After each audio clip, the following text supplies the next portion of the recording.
What I want to say is there's a reaction to nukes that is a little bit out of proportion with what they actually do. So I could not have been more timely with the video that I'm just about to show you, that I created at the same time that Neil deGrasse Tyson was on that show. And the very next day, I was at the T1 site, which is the Trinity test site where they set off the first nuclear weapon. Check this out.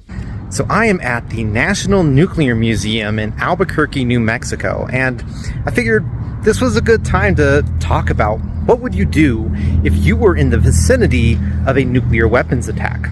With all of the news going around about Russia and nuclear weapons, the anxiety is really high. One of the best things that you can do is be better informed on what to do during a nuclear attack. I think that most people think that if you have a nuclear detonation nearby where you're living, you might as well put your head between your knees and kiss your butt goodbye. I just kissed my ass goodbye. But I would really like to challenge that line of thinking. There are things that you can do that can save your life. The thing I want to talk about today is those actions that you've probably heard. The get inside, and stay tuned. Let's talk about why get inside, stay inside. When it comes to staying inside, it's important to get to the middle of the building. And if you're in like a 2-story building, it's best to get to the basement. And if you're in, say, a high-rise, get to the center of that building. So middle and center. The goal behind this specific action is to get yourself as far away as possible from the fallout. Now, fallout, it's going to tend to collect on your streets and on your rooftop. That's why if you're in a 2-story building, you want to go to the basement.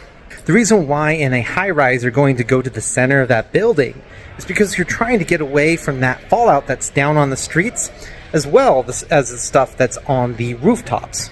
The center of the building is the farthest away from both of those. So what do you do if you were outside during that nuclear blast? Or maybe you're in a building that is not very structurally sound, such as a trailer house or something like that, and you're trying to get to a place that has a little more protection. As you already understand, it's important to get inside as soon as possible.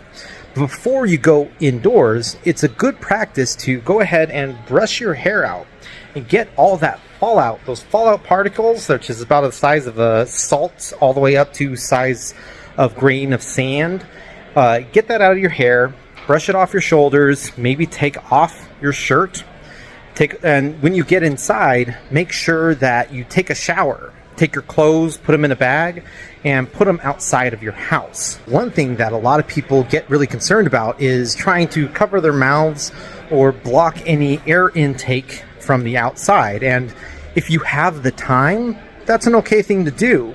Shut off fans that might be blowing air inside of your house or any air intakes. But when it comes to breathing in fallout from a nuclear weapons attack, it's actually not your biggest concern. As I mentioned, the fallout is actually the size of salt and grains of sand. It's really hard to breathe that in.